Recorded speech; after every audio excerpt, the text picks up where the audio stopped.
Soulmates exist, but they are statistical soulmates, meaning you only can consider them such if you are together in at least 23% of the known universes. You and your platonic childhood best friend get your results, 97%. That still leaves 3%, I said. We stood outside the testing center under the shade of a tree. Of course, it doesn't mean. Emily forced an awkward smile, likely to match mine. I'd be remiss if I didn't say I could see something behind her eyes. Regret? Disappointment? So, what do we do? She asked, forcing me to make the first move. We kept catching the other looking into our eyes as the other looked away. If this was a game, we were both losing. I've always loved you, Emily, but I don't think it's ever been that way, I said. Do you feel the same way? Emily took a moment to reflect. I don't know if I should say. That meant no. This was going to be tough. I meant what I said. Emily and I had been best friends since before we could walk. We used to run through sprinklers, throw mud at each other, and stay up past our bedtimes at sleepovers together. I'd never thought of her romantically before though. But she clearly did, so what was wrong with me? Was I holding us back? 97% of all known universes and I was in the 3%? Did that make me special, or broken? Connor, I could see Emily's breathing deepen. Never mind. I know what you want to say. Taking the test was your idea. I know you think I'm an idiot. You are an idiot, Emily said. A crooked smile formed on the far of her face as she turned away slightly. We both needed that reprieve. Don't you think we should at least try? She asked. Normally I'd take those odds, I said. Why don't we?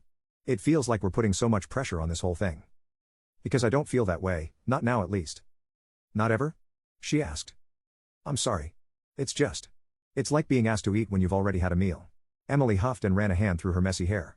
I knew that look all too well. Sorry, that was a terrible comparison, I said. She nodded. We stood there for a minute in silence, each with racing minds. I had no doubt that Emily was kicking herself for even recommending this. No one got 97%.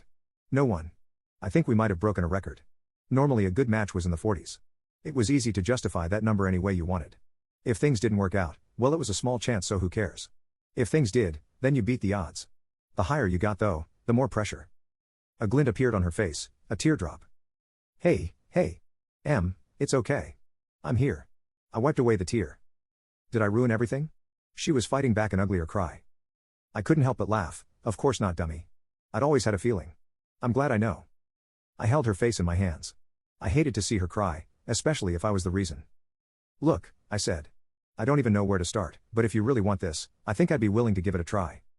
Great, you're pitying me. Em, I don't want to be the one stopping you from being happy. If things aren't working then we can stop, but at least we'll know for sure. Besides, I'd like seeing you even more.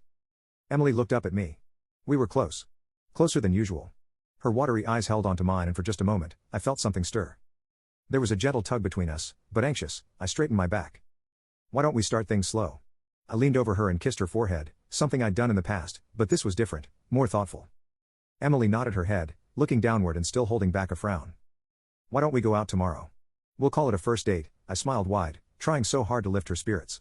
It seemed to work, even if only a little. It better be good, you made me cry, she chuckled through the tears, collecting herself. I laughed. 97% chance it'll be great. It was.